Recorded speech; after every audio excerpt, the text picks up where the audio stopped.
আপনাদের কিছু বলি নাই। আমি আপনাদের কি বললাম যে আপনারা যখন সচ্ছল কোনো নিউজ ছড়াইতে চান আপনাদের উপরে অনেক ঝড়ঝাপটা আসে।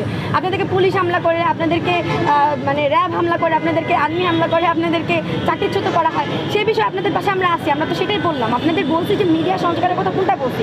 আপনারা এমন কোনো নিউজ ছড়াবেন না।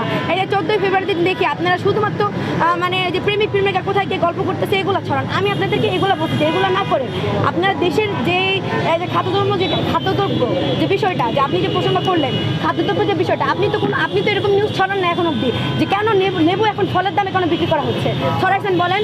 আপনি যে বললেন, আমি আপনাদেরকে বলছি যে আপনি যেই দুর্নীতি যেখানে হচ্ছে আপনারা সেই ভিডিওগুলো ছড়ান। এরপরে যদি আপনাদের উপরে যদি পুলিশ হামলা করে, আপনাদের উপরে যদি দাঁড়ান ভাই আমি শেষ করে দিই, আপনাদের উপরে যদি চাকরিচ্যুত করা হয় আপনারা আমাদের সাথে যোগাযোগ করবেন। অবশ্যই আপনাদেরকে সাহায্য করার চেষ্টা করবো। সেক্ষেত্রে আপনাদেরকে সেখানে যথেষ্ট স্বচ্ছ থাকতে হবে।